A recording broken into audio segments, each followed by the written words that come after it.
Good morning my dear master soul. मैं doctor Sinha और आज मैं ले रही हूँ master soul training related to tarot reading. अब ये है कि आज का टॉपिक है इंट्यूटिव। कैसे हम मैक्सिमम इंट्यूटिव रहें, इतना इंट्यूशंस हमारा पक्का हो कि हम जल्द से जल्द या फास्ट कनेक्ट करें यूनिवर्स के साथ। जो भी मैसेज हमें मिल रहे हैं रिलेटेड टू रीडिंग, हम तुरंत उसे कैच कर पाएँ। तो इसके कुछ बेसिक रिक्वायरमेंट्स और बेसिक थिंग्स है जिसको हम समझ लें और उसको यूटिलाइज करें तो हम आसानी से इस बात को क्लियर रह सकते हैं। यानी मैक्सिमम टाइम जो है बहुत ज़्यादा मात्रा में हम अपने इंट्यूशंस को कैच कर सकते हैं, इंट्यूटिव रह सकते हैं। तो पहला इसका रूल्स है ना, पहला टूल्स जिसको बोलते हैं, रूल्स भी नहीं बोलूँगी, टूल्स। पहला टूल्स है सत्य के साथ मैक्सिमम सत्य बोलिए। मैक्सिमम इसलिए बोल रही हूँ क्योंकि कुछ परसेंट तो आपके लग ही जाएंगे, चूँकि आप संसार में रह रहे हैं तो कभी आपको काउंसलिंग के लिए भी उस तरीके से पेश आना पड़ सकता है कि सामने वालों से कुछ छुपाना पड़ जाए और उसके लिए बेहतरी के लिए सोचना पड़ जाए। पर आपकी जनरल लाइफ में जो रेगुलर जो हम बातें करते हैं या अपने काम से रिलेटेड करते हैं उसमें सत्य बोलें। सत्य बोलने का प्रभाव क्या होता है वो मैं बताती हूँ आपको। जब आप सत्य बोल देते हैं और झूठ में नहीं रहते तो आपके सिर का बोझ उतर जाता है।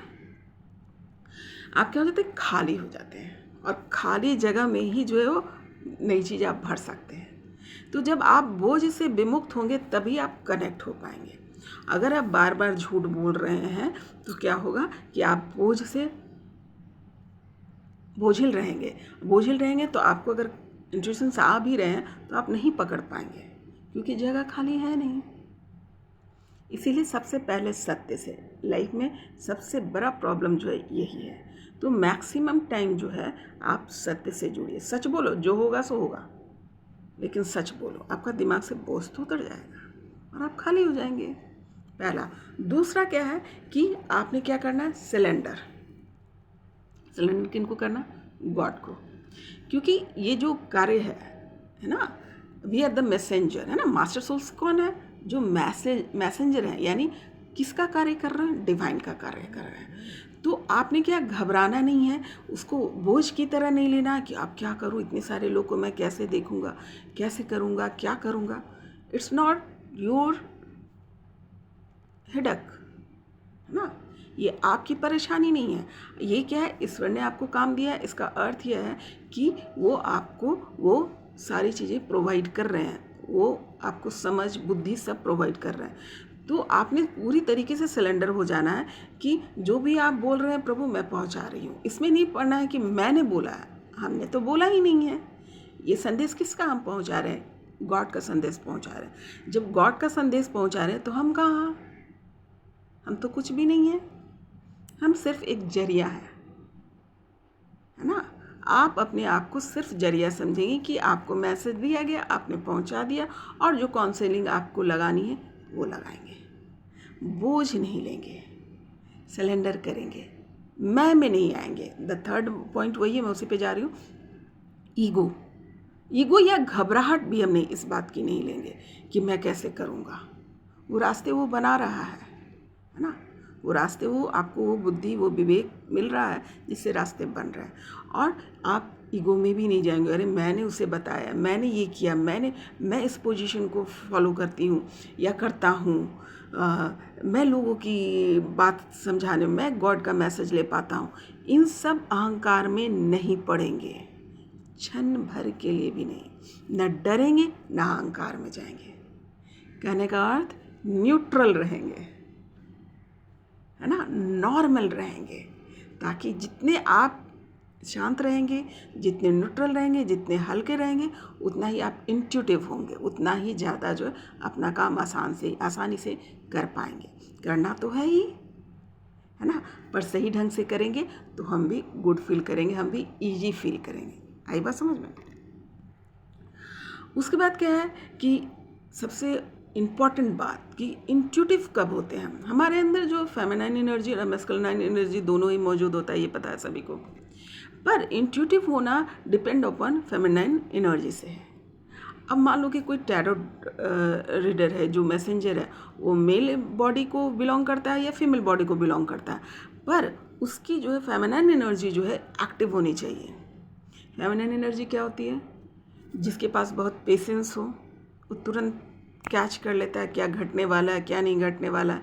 ये वो कहीं बाहर नहीं भी निकल रहा है तो वो कनेक्टेड होता है यूनिवर्स से, यूनिवर्स के आसपास की एनर्जी को कैच करता है। लविंग होता है, केयरिंग होता है ना, एक्सप्लोर करता है। ये सब एनर्जी फेमिनाइन एनर्जी होती है, और ये सब एनर्जी जो हमें ज़रूरत पड़ेगी, है ना। जो मास्टर सोल्स होते हैं उनको ज़रूरत पड़ेगी, क्योंकि ये चीज़, ये गुण आपके अंदर नहीं होगा, ये क्वालिटी आपके अंदर डेवलप नहीं होगी तो आपको दिक्कत होगी। क्योंकि इसमें आपको पेशेंस रखना, सामने वाला जो आ रहा, जो क्वेश्चन करने वाला आ रहा, वो परेशान है, तो आपको अपनी परेशानी साइड में रखनी है और आपने क्या करना है, बिल्कुल खाली होकर के उनको सुनना है, बहुत पेशेंसली सुनना है कि वो क्या कहना चाह रहा है। क्योंकि बहुत बार क्वेश्चन उन्हें पता नहीं होता, आपको उनको ध्यान से सुनना होगा, उनका विश्वास लेना होगा और फिर उनको काउंसलिंग देनी होगी। आपने ही कभी कभी आपको ही सुलझाना होगा कि आखिर उस व्यक्ति का प्रश्न क्या है। बात समझ रहे हैं? तो इस प्रकार से आपको बिहेव करना होगा। माने फेमिनाइन एनर्जी, जो मदरहुड जो होता है, उसकी एनर्जी आपके पास ज़्यादा होनी चाहिए। फिर आप पुरुष शरीर को बिलोंग कर रहे हैं या स्त्री शरीर को, है ना, लेकिन लड़का है या लड़की है, स्त्री है या पुरुष है, शरीर के अनुसार, पर एनर्जी आपकी ये एक्टिव रहनी चाहिए all the time. Be polite, मुस्कुराते रहो, है ना। कहते बहुत परेशान आदमी भी आपके पास आ रहा है, और जब आप स्माइल से, प्यार से, इज्जत से, सम्मान से उसकी बात सुनेंगे तो आधी परेशानी तो उसी समय ख़त्म हो जाएगी, है ना। ये बहुत इम्पॉर्टेंट है कि आपकी फेमिनाइन एनर्जी जो है डेवलप्ड हो, आप उस पर काम करेंगे, है ना। इस पर टाइम टू टाइम ध्यान देते रहेंगे कि हमारी एनर्जी जो है बहुत मैस्कुलाइन तो नहीं हो रही। समटाइम हमको डिसिप्लिन के लिए कुछ बोलना पड़ता है, मैस्कुलिन एनर्जी के साथ जाना पड़ेगा, पर एट द सेम टाइम तुरंत आप बैक होंगे, है ना। क्योंकि मेन काम हमारा जो है loving, caring, sharing, patience, counselling, है ना, इन सब चीज़ों का है। तो हमारे पास पावर भी वही होना चाहिए, हमारे पास गुण भी वही होना चाहिए, हमारा टूल्स भी वही होना चाहिए, है ना। अब आते हैं कि अगला क्या है, टेक रिस्पॉन्सिबिलिटी। चिल्लाना नहीं शुरू कर देंगे या रोना नहीं शुरू कर देंगे कि एक बार में इतने सारे लोग आ गए, अब मैं क्या करूं, है ना। Take responsibility. एक मैं एग्जांपल देती हूँ जैसे आप अच्छे से समझ पाएँ। जैसे किसी क्लास का मॉनिटर, देखा है एक छोटा सा बच्चा ही, एक ही क्लास में सब पढ़ते हैं, और उसी क्लास का एक बच्चा जो है उसको मॉनिटर बना दिया जाता है ना। सारे बच्चे खेल रहे होते हैं तो वो बच्चा बड़ा सिंसियर होकर के जो क्या करता है, क्लास में चॉक और डस्टर लेकर के टीचर के मैसेजेस को लिख रहा होता है, या टीचर के दिए हुए वर्क जो है वो बच्चों तक पहुंचा रहा होता है, या कॉपी पेंसिल पहुंचा रहा होता है। डिसिप्लिन मेंटेन करता है लोगों को, वही बच्चा, उसी क्लास का बच्चा, और उसी सोसाइटी में रहने वाला बच्चा जो है एकदम रिस्पॉन्सिबल हो जाता है, सिंसियर हो जाता है। क्यों हो जाता है? क्योंकि उसको पोजीशन दे दिया गया। उस पोजीशन की आपको रिस्पॉन्सिबिलिटी लेनी होगी, भागना नहीं है कि अब मेरा मन नहीं कर रहा, ये मैं छोड़ दिया, या फिर गुस्सा हो गए, या रोने लगे, या प्रेशर ले लिया। नहीं, टेक रिस्पॉन्सिबिलिटी, क्योंकि आपको उस लायक हैं। ईश्वर आपको उस लेवल तक ले गया है, आप उस लायक हैं, इसीलिए आपको वहाँ पर रखा गया है।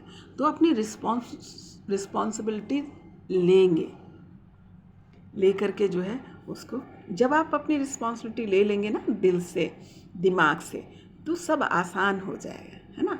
सारे काम, इससे पहले भी हम सारे काम हम लोगों ने किया, साधना किया, चक्रास पे काम किए, या फिर जनरल लाइफ से भी काम किया, संसार से भी काम किया, जॉब किया, सब पे हम अपनी पकड़ बनाया ना, उस पकड़ करके हम आगे बढ़े, चले, और भी लेसन जो आए उसको सीखा हमने। तो उसी प्रकार से ये है, जब जैसे ही आप अपनी रिस्पॉन्सिबिलिटी लेंगे आपका काम आसान हो जाएगा। अब क्या है, लास्ट बट नॉट लिस्ट, ये तो हो गया कि हमारी रिस्पॉन्सिबिलिटी है, कैसे कैसे हम इंट्यूशन बनाएंगे। अब अपने लिए क्या करेंगे, ये तो हो गया कि अपने वर्क के लिए सारी व्यवस्था। खुद के लिए क्या करेंगे? तो हम अपने लिए, हमारे लिए सबसे ज़्यादा ज़रूरी है कि हम जो है हैप्पी रहें, रिलैक्स रहें। तो लाइफ का कौन सा फेज है जो हमें सबसे सुकून पहुंचाता है, जहाँ पर हमें जज नहीं किया जाता, ना हम स्वयं जज करते हैं ना लोग हमें जज करते हैं? कौन सा पॉइंट है बेटा? वो होता है हमारा चाइल्डहुड। चाइल्डहुड फेज में हम जज नहीं किए जाते और उसी फेज को हम लोग छोड़ करके जो है आगे बढ़ जाते हैं और उसको समझ नहीं पाते, वहाँ नहीं पहुँचते। तो हमें चाइल्डहुड फेज में रहना। अब कैसे, मैं ज़रा से एक्सप्लेन कर देती हूँ ताकि आपको समझ में आए। चाइल्डहुड फेज का मतलब ये है कि आप अपने बचपना में चले जाएं, हंसे खेले बोलें। अब हंसना खेलना बोलना समझ में नहीं आ रहा है कि अब पब्लिकली हम कैसे करें, तो आप अपने बच्चे को देखा, उसको कोई फ़र्क नहीं पड़ता, आसपास कितने भी लोग हैं, म्यूजिक बजा वो अपना नाचना शुरू कर देता है, कहीं खाना देखा उठ के जाके खा लेता है ना। ये थोड़ी सोचता है कि वो उस आंटी का, उस दादाजी का है या उस अंकल का या किसी दूसरे का है। वो जाता है उठा के खा लेता है, वो जाता है अपना नाच लेता है, वो अपना गा लेता है। कहने का मतलब सिर पर बोझ नहीं रखता है ना, किसी अदर चीज़ का बोझ नहीं रखता, वो आसान रहता है ना, उसको कोई फ़र्क नहीं पड़ता। इसी प्रकार के लाइफ में आपको फेज में आ जाना, हंसो खेलो बोलो कूदो और अपने बचपन को, मन करता है जा कर के तितली पकड़ो, मन करता है फूलों में जाओ, मन करता है आसमान देखो, मन करता है गाने गाओ, मन करता है कूदो, पर अपने बचपन वाले फेज में रहो। उसमें क्या होता है ना कि आप गौर कीजिएगा कि बच्चे जो होते हैं जब कोई हरकत कर रहे होते हैं तो अगर मतलब वो गिर रहे हैं तो देखिएगा जाना अनजान आदमी भी आकर उसको पकड़ देता है, अरे रे बच्चा गिर रहा है इसको पकड़ लो। बात को ध्यान से समझना। और जब आप बड़े हो जाते या आपका बिहेवियर बड़ा वाला हो जाता तो क्या होता ना कि लोग बोलते हैं अच्छा ये तुमने ही गलती की थी, छोड़ो इसको, ये अपना समझेगा, या फिर कुछ और जज कर लेते हैं। पर बच्चों को जज नहीं किया जाता, चाहे वो पानी में कूद के जाएगा, उलट के जाएगा, तोतले शब्दों में बोलेगा या गाना गा रहा है या नाच रहा है, हम उसको एंजॉय ही करते हैं और हेल्पिंग मोड में रहते हैं वहाँ पे। तो पब्लिक भी आपके हेल्पिंग मोड रहेंगे, आपके जो बचपना को देखे आपकी मासूमियत, अपनी मासूमियत बनाए रखो, वहाँ पे कचड़ा नहीं बढ़ेंगे। और बचपन ही ऐसा, बचपन का चाइल्डहुड फेज ही ऐसा है जहाँ पर कचड़ा नहीं होता। और जितने खाली रहेंगे, जितने आप बचपन में रहेंगे, जितने बचपना में रहेंगे, तो ऊपर बैठा डिवाइन भी जो है वो बार बार जो है आपको संभालता रहेगा। आपके इस बिहेवियर को देखकर वो भी हैप्पी होते हैं। आपको मैं एक और एग्जांपल दे देती हूँ ताकि आपको समझ में आए। हमने सुना, आपने कृष्ण की कहानी तो बहुत सुनी होगी कि कृष्ण का बचपन जो है, उनकी लीला तो कमाल की थी, सारे लोग अभी तक हम उसे सुनते हैं, बार बार उसको एंजॉय करते हैं। ऊपर बैठे लोग यानी जो और भी डिवाइन एनर्जी थी, जैसे शिव, शंकर जी, और भी लोगों की इच्छा होने लगी जाकर नीचे देख के आता हूँ। मतलब इतना हैप्पीनेस लगता है, चाइल्डहुड जो टाइम होता है ना उसमें बहुत हैप्पीनेस है, मासूमियत है, मज़ा आता है उसे देख करके और आप खो जाते हैं। तो और बहुत सारी जो दिमाग में कुरफात है या फिर कोई हेडक है या परेशानी वो निकल जाती है। तो शिव जो थे, शंकर जी जो थे, रूप बदल करके उनको देखने आए। तो ऊपर की जो एनर्जियाँ थी जो नहीं धरती पर रहती थी, वो रूप बदल बदल कर आकर के उनको देख कर जाते थे, है ना, क्योंकि वो इतना खूबसूरत है, इतना प्योर है, उतना इनोसेंट है। गेटिंग? तो इसीलिए आप उस मोड में जाएं। आपके लिए सबसे अच्छा मोड है चाइल्डहुड मोड। अपने काम को कीजिए एज ए ड्यूटी समझ के, एज ए मॉनिटर समझ के, एज ए रिस्पॉन्सिबिलिटी लेकर के, और फिर अपने बचपन में आ जाइए, अपने बचपन वाले मोड में आ जाइए, अपने आप सब ठीक रहेगा। अब इसी के साथ एक सवाल होता है कि कभी कभी क्या होता है कि हमारे ये सवाल बहुत बार मैंने सुना है कि मेरे इंट्यूशंस पक्के नहीं आ रहे हैं, मुझे ढंग से मैं कैच नहीं कर पा रहा हूँ, जो मैसेज आ रहे हैं मैं कैच नहीं कर पा रहा हूँ, मेरी इंट्यूशंस जो है लो हो गए, ये क्यों हो जाता है? तो अब इसी बात है, मैंने उसके टूल्स आपको बता दिए, तो रीज़न वहीं से निकलेंगे कि क्यों हुआ है। सबसे पहले डेफिनेटली आप अपने डिसिप्लिन पे ध्यान दे दीजिए कि आप कर क्या रहे हैं। ज़रूर आपके सर पे बोझ हो गया है, आपके मन पे बोझ हो गया है, आप जो है नॉर्मल जनरल बिहेवियर कर रहे हैं, आप मास्टर सोल की तरह बिहेव नहीं कर रहे हैं, यानी हो सकता है आपके लाइफ में झूठ आ गया है, आपने इस काम को बोझ की तरह ले लिया है, या क्या कहते हैं अपनी रिस्पॉन्सिबिलिटी नहीं समझ रहे हैं और कंप्लेंस कर रहे हैं, इस काम के लिए आप कंप्लेंस कर रहे हैं, तो आपको इंट्यूशंस आने बंद हो जाएंगे, क्योंकि आप खाली इतने सारे कचरा भर लिए दिमाग में। अब वहाँ पर प्योरिटी आने की ज़रूरत नहीं, नेटवर्क में दिक्कत हो गया है ना। ये तो नेटवर्क ही जैसा है, जैसे हम कहा हमारा नेटवर्क क्लियर रहता है तभी ना हम अच्छे से बात कर पाते हैं। तो आपके नेटवर्क में प्रॉब्लम आ गया, कैसे? इस तरीके के जो चीज़ें आप पर हावी हो गई। कभी कभी क्या होता है कि हमारे कर्मा भी एंट्री लेते हैं, है ना। हमारे कर्मा जब एंट्री लेते हैं तो हमारे कर्म की वजह से भी जो है हमारे जो ध्यान जो है वो चला जाता है आपके related to work, related to karma, तो आपका ध्यान वहाँ से हटता है, क्योंकि आपको अपने कर्म को पूरा करना होता है। तो कभी कभी कर्मा की वजह से भी आपको वहाँ से ऑफ किया जाता है ना, ताकि आप अपना कर्म पूरा कर सकें। तो ये दो बेसिक रीज़न हैं कि एक तो आपके डिसिप्लिन में प्रॉब्लम आ रहा है, इसको बोझ की तरह ले रहे हैं, कंप्लेंट्स कर रहे हैं, तो ये हो रहा है। तो इन सब पर आप काम कर लें और अपने आप को इनर्जाइज करते रहें, जैसे मून एनर्जी है ना, मेडिटेशंस कीजिए और चांदनी रात, सूर्य का जो उगता हुआ जो व्यू है उसके पास बैठिए, पेड़ पौधों से जुड़िए, है ना, जो नेचर से जुड़ना शुरू कर दीजिए। इन सब से क्या होगा, आप फिर से वापस उस मोड में आ जाएंगे। तो एनालिसिस कीजिएगा what is the reason behind it. आप आसानी से कर सकते हैं, आप उस लायक हैं, आप मास्टर सोल्स हैं, तो डेफिनेटली आप में वो क्षमता है। तो अपनी क्षमता को पहचानो और ये अप्स डाउन्स जो लगते हैं उसको एनालिसिस करो, फिर आगे निकल जाओ। तो मेरे लिए तो यही सलाह है आप सभी के लिए मेरी तरफ से कि अपने चाइल्डहुड जो फेज़ है उसमें रहो और सरेंडर करो और आगे बढ़ो।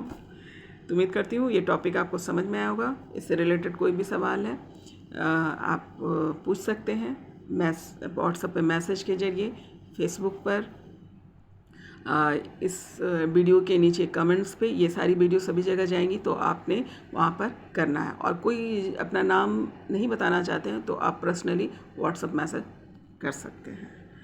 तो ये था आज का क्लास। उम्मीद करती हूँ कि मैं अपनी बात, इस टॉपिक को समझा पाई। समझो और एनालिसिस करो, यूज़ करो। तो आप मास्टर सोल्स हैं, तो आपके लिए यही दुआ है कि अपना काम अच्छे से करें। नमस्कार।